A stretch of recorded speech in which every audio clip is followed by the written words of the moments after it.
খুব ভালো লাগছে, মান একদম শান্তি লাগছে, দিমাগ ঠান্ডা, একদম খুব ভালো ভালো ভালো জিনিস শেখা যাচ্ছে। আমি তো এনজয় করছি। গীতা মানবতার, গীতাকে কোনো ধর্মের বেলা জেলা আবদ্ধ করা যায় না। আজ থেকে 5000 বছর আগে গীতার সৃষ্টি বলা যায়, আর 5 লক্ষ কণ্ঠের গীতা পাঠ, 5-এর মধ্যে অনুপ্রাস তৈরি হয়েছে। গীতা মানুষের জীবন ধারণের কথা বলে, মানুষের মুক্তির কথা বলে, মানুষের শান্তির কথা বলে। কোন ধর্ম আটকাবে ওটাকে? আর আজকে আমি মুসলমান, আমি তো ভারতেরই লোক, তো 5000 বছর আগে যদি গীতা হয়, ইসলাম এসেছে ভারত পৃথিবীতে 1400 বছর আগে, আর আমরা 400-500 বছর আগে ধর্মান্তরিত হয়েছে, তো গীতা তো আমাদের গ্রন্থ। আমি একটা নিজের শিব ভক্ত আছি। আমি শিব, আমি শিবকে খুব ইসলামের ধর্ম পালন করি। শিব রাষ্ট্রবাদী জন্য আছে, ভারতে যে পহচান ওই জন্য আমি আসিছি। এটা গীতা পাঠটা খুব ভালো, আমি গীতা পাঠ শুনে হর সময় আসি এখানে। আগেবার হয়েছিল তো তখন আসলাম, আজকে বি আসলাম। হিন্দু ধর্মকে কালচারাল প্রোগ্রামে পরিণত করা, পিতৃপক্ষে পুজো উদ্বোধনে যাওয়া এবং মহাকুম্ভকে থেকে হিন্দু ধর্মকে গন্ধা ধর্ম বলা থেকে রাম মন্দির বিরুদ্ধে মিছিল বের করানো থেকে শুরু করে হিন্দুদের আঘাত দেওয়ার জন্য যা যা করার তিনি করেছেন, তার পুলিশ মন্ত্রিত্বে মা কালীকে প্রিজন ভ্যানে উঠতে হয়েছে। আয়োজকরা ডেকেছিলেন, কেন ডেকেছিলেন আয়োজকরা বলতে পারবেন। আমি মনে করি মমতা ব্যানার্জি হিন্দু নন, হিন্দু রীতিনীতি শাস্ত্র বিরোধী। খুব ভালো লাগছে। এটা কিন্তু নতুন কিছু না। গীতার যে শুরুটা, সেটা যখন রাজনীতি ছিল না, যখন কোনো কিছু ছিল না, তখন অন্যায়ের বিরুদ্ধে প্রতিবাদ করার শক্তি, সেটা হচ্ছে গীতা। সর্বধর্মের মানুষের একটা করে গীতা রাখা উচিত, কেন গীতা শুধু হিন্দু ধর্মের মধ্যে আটকে থাকলে সারা পৃথিবীর বড় ক্ষতি।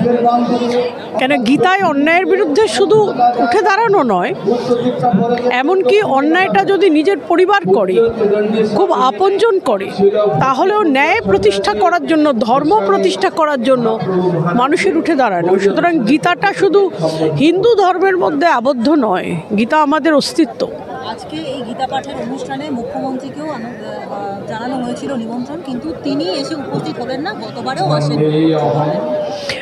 ওনার ইচ্ছা হয়েছে উনি আসবেন না, ওনার ভালো লাগেনি আসতে। আমাদের তো কিছু বলার নেই, আমরা তো জোর করে ধরে আনতে পারি না। আমরা শুধু এটাই বলতে পারি যে গীতার যে অরিজিনটা, শুরুটা, সেটা তো কৃষ্ণর মুখ থেকে। কেউ যদি হিন্দু হয় এবং সে যদি নিজের অস্তিত্বে বিশ্বাস করে আর অন্যায়ের বিরুদ্ধে উঠে দাঁড়াতে চায়, তার এখানে আসা উচিত, গীতা শোনা উচিত, গীতা পাঠ করা উচিত। একদিকে কালকে বাবরি মসজিদের শিলান্যাস হলো, যাকে যে হুমায়ুন কবিরকে মুখ্যমন্ত্রী সাসপেন্ড করে দিয়েছিলেন, তিনি রীতিমতো নির্ভয়ে শিলান্যাস করলেন, বলছেন হবেই হবেই হবে। আর আজকে ব্রিগেডে 5 লক্ষ কণ্ঠে গীতা পাঠের অনুষ্ঠান, যেখানে মুখ্যমন্ত্রী উপস্থিত হলেন না। কিছু বুঝতে পারছেন? দেখুন, বাবরিটা আলাদা জিনিস, গীতাটা আলাদা জিনিস। গীতাটা সর্বধর্মের ওপরে একটি প্রবচন, যেটা প্রত্যেকের কাছে থাকা উচিত। নিজের ধর্ম এবং অস্তিত্বকে কেউ যদি বাঁচাতে চায়, সে যে কোনো ধর্মের মানুষই হোক না কেন, যদি অন্যায়ের বিরুদ্ধে লড়তে চায়, ন্যায় প্রতিষ্ঠা করতে চায়, গীতা পাঠ তার করা উচিত। It is universal and applicable to all religions. Babri মসজিদের কথায় যদি আসি, তাহলে বাবর তো আমাদের দেশকে আক্রমণ করেছিল। আমি যদি রাশিয়ায় গিয়ে ইউক্রেনের একটা ফ্ল্যাগ পুঁতি, বা আমি যদি পাকিস্তানে গিয়ে ভারতীয় টেম্পল বা ভারতীয় মন্দির বলে একটা নাম দিয়ে করি, বা আমাদের এখানে যদি পাকিস্তান মসজিদ বলে কোনো মসজিদ হয়, কোনো শত্রু যে ভারতকে আক্রমণ করেছে, ভারতের সার্বভৌমত্বকে আক্রমণ করেছে, তার নামে যদি কোথাও কিছু হয়, সেটা রাষ্ট্রদ্রোহ। মুখ্যমন্ত্রীর উচিত ছিল সঙ্গে সঙ্গে রাষ্ট্রদ্রোহের কেস করা, কেস অফ সিডিশন। আজকে যদি মোহাম্মদ গজনি, মোহাম্মদ ঘোরি, যারা যারা ভারতকে আক্রমণ করেছে, যখন আক্রমণ করেছে আমাদের ভারতবাসীরা মারা গেছে, সৈন্যরা মারা গেছে, তাদের নামে যদি কোনো প্রতিষ্ঠান কেউ করে, এটা পাকিস্তানের ফ্ল্যাগ নিয়ে ঘোরার মতো। সঙ্গে সঙ্গে কেস অফ সিটিজেন রাষ্ট্রদ্রোহের কেস করা উচিত। মুখ্যমন্ত্রী যে করেননি, এবং আগে যখন এই লোকটি বলেছিল হিন্দুদের মেরে কেটে শেষ করে দেবো, তখনও কিছু করেননি। এর থেকে বোঝা যায় যে রাজধর্ম উনি পালন করছেন না। মানুষ কিন্তু রাজধর্ম ওনাকে শিখিয়ে দেবে, শুধু সময়ের অপেক্ষা। ভীষণ ভীষণ ভালো লাগে, অভাবনীয়, অতুলনীয়। আজকের এই ক্ষণ বা এই দিনটা তো ঐতিহাসিক হয়ে থাকলো, ভাবা যায় 5 lakh more than that voice Gita chant করবে, গীতা শ্লোক তারা বলবে, ভাবা যায় না।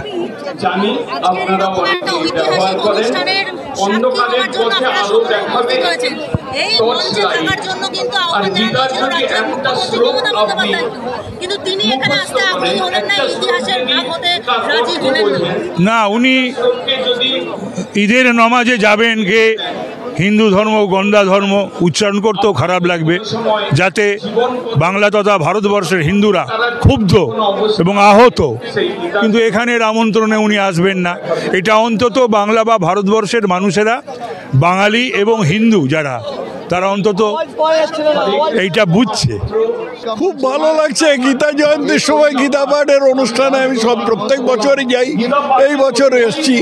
এবছর একটা অসাধারণ অনুষ্ঠান হচ্ছে, সেই হিসেবে একটা অসাধারণ অনুভূতিও হচ্ছে। আসেননি কার কি তাতে, আসেননি কার কি তাতে, উনি চলে যাবেন না, চলে যাবেন না।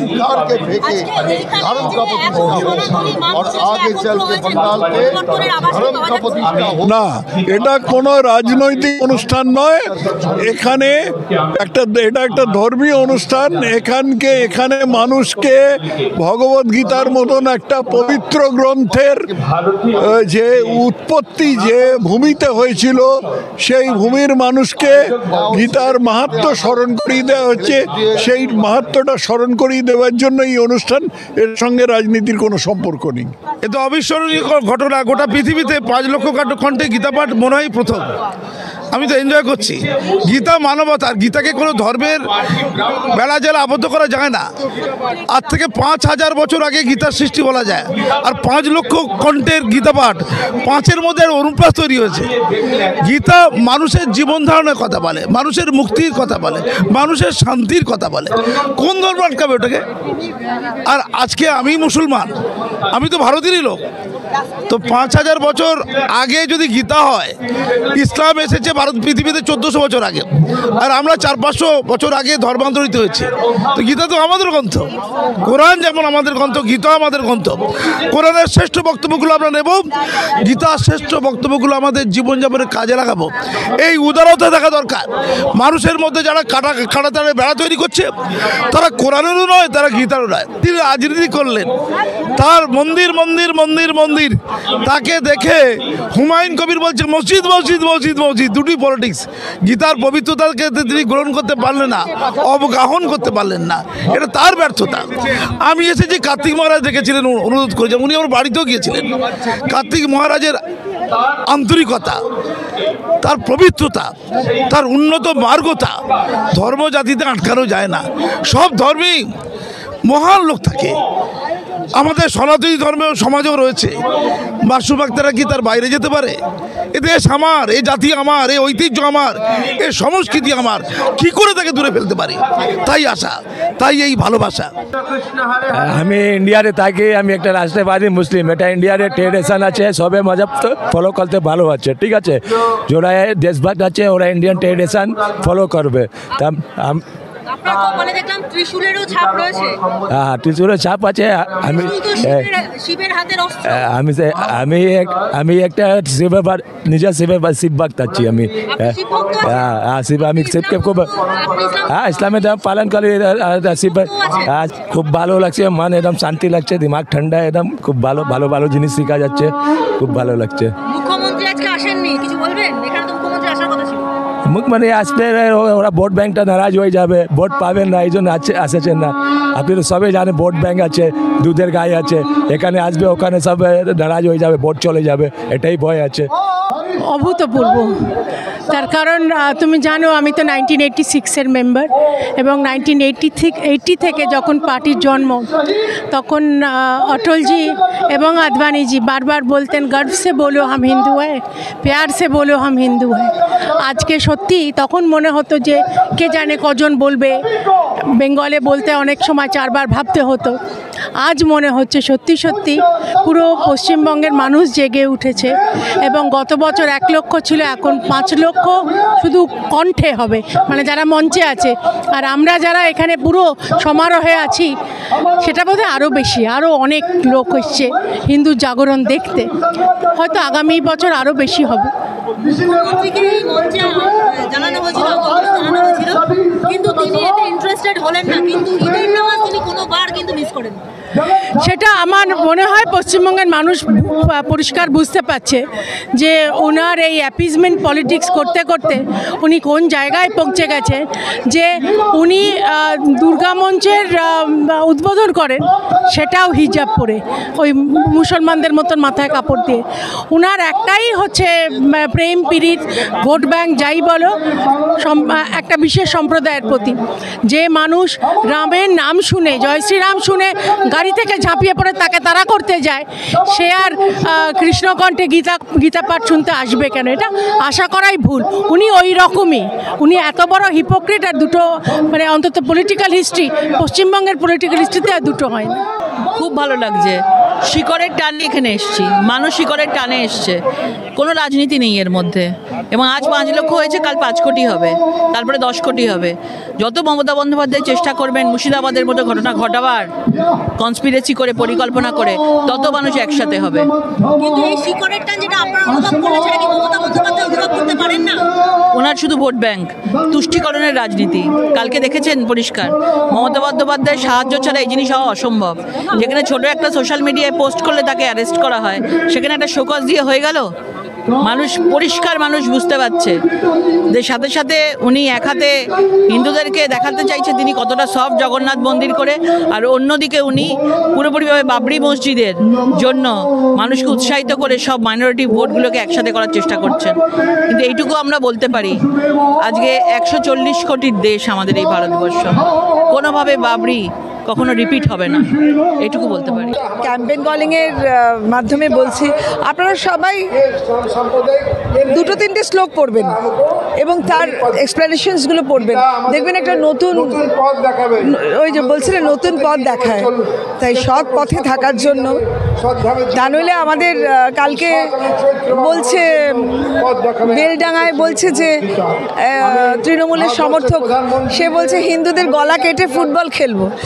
গীতার আশেপাশে তারা নেই, গীতাটা পড়ুন। অন্যের ধনেও লোভ করবেন না, মা গৃধ কস্যচিৎ ধনম, অন্যের ধনে লোভ করবেন না। আর তেনও তাকতেই না ভুঞ্জেথা, ত্যাগ করে ভোগ করুন, এটা অনেক বেটার হয়। না, মুখ্যমন্ত্রী আসবে কি করে? মুখ্যমন্ত্রীর গায়ে হিন্দু ছাপ লেগে যাবে না? মুখ্যমন্ত্রী এত কষ্টে নমাজ পড়ে, রোজা রেখে, আল্লাহ আল্লাহ করে চিৎকার করে মুসলমানদের সঙ্গে থেকে নমাজ পড়ে মুসলমান সেজেছেন। এখন নতুন করে যদি গীতাতে আসেন, তাহলে তো মুখ্যমন্ত্রীর সেই মুসলিম ইমেজ তো নষ্ট হয়ে যাবে। সেই কারণে উনি আসবেন না। উনি রোজা রাখতে যাবেন, নমাজ পড়তে যাবেন, এ সমস্ত করবেন। কিন্তু এখন সবচেয়ে যেটা চিন্তিত আছে, যে বাংলাদেশ থেকে, মায়ানমার থেকে অনুপ্রবেশকারী মুসলমানদের এখানে এনে বসিয়েছিল, তারা তো এখন ধীরে ধীরে বাংলাদেশ চলে যাচ্ছে, নিজ দেশে ফিরছে। তাতে এখন চিন্তিত মমতা ব্যানার্জি। এখন দেখছে যে একটা দাঙ্গা লাগিয়ে এই 5 লক্ষ গীতা পাঠকে নষ্ট করা যায় কিনা, যার জন্য এই আপনার হুমায়ুন কবিরকে দিয়ে এই দাঙ্গার পরিবেশ তৈরি করিয়েছে। হুমায়ুন কবিরকে দিয়ে দাঙ্গা পরিবেশ লাগানোর জন্যই বাবরি মসজিদের কথা ওরা তুলেছে। এটা হুমায়ুন কবিরের কিছু নয়, এটা পুরোপুরি মমতা ব্যানার্জির প্ল্যান। আর এই প্ল্যান হুমায়ুন কবির করছে, সাসপেনশন হচ্ছে একটা নাটক। কদিন বাদে যখন ভোট মিটে যাবে, দেখবেন হুমায়ুন কবির আবার মমতা ব্যানার্জির পাশে বসে রয়েছে। একটা রাষ্ট্রবাদীর জন্য আছে ভারতে যে পহচান ওই জন্য আমি আসিছি। এটা গীতা পাঠটা খুব ভালো, আমি গীতা পাঠ শুনে হর সময় আসি এখানে। আগেবার হয়েছিল তো তখন আসলাম, আজকে भी আসলাম। গীতা পাঠের অনুষ্ঠানে এসে কেমন লাগছে? আজকে ইতিহাসের সাক্ষী হচ্ছেন খুব খুব ভালো লাগছে, খুব ভালো লাগছে, খুব ভালো লাগছে। এখানে মুখ্যমন্ত্রীকেও কিন্তু আমন্ত্রণ জানানো হয়েছিল, তিনি আসলেন না। মুখ্যমন্ত্রী ও পাগল হয়ে গেছে, আপনার দেখছো উল্টো পুল্টো কাজ করছে। তো সব মুখ্যমন্ত্রী ল্যাগ নেই, এটা তো যত নিজের লাভ জন্য আছে, নিজের লাভ জন্য আছে। কেন আসবে একদিকে? ভয়ে আসবে না, ও ভয় করছে এদিকে আসে। হ্যাঁ ভয় করছে, ওটা যে মুখ্যমন্ত্রী আছে ও তো সাপোর্ট করছে বাংলাদেশের রোহিঙ্গাকে, তো এদিকে আসবে ওটা ভোট ব্যাংক খতম হয়ে যাবে, ওই জন্য আসছে না। তো খুব ভালো লাগছে, গীতার প্রয়োজনীয়তাও আছে মনুষ্য জীবনে। গীতা কঠিন সময় মানুষকে সিদ্ধান্ত নিতে শেখায়, কর্মযোগ প্রয়োজন আছে এগুলো ডেইলি লাইফে। এর যে সাইকোলজিক্যাল এফেক্ট নেক্সট জেনারেশনের জন্য এটা প্রয়োজনীয়তাও আছে।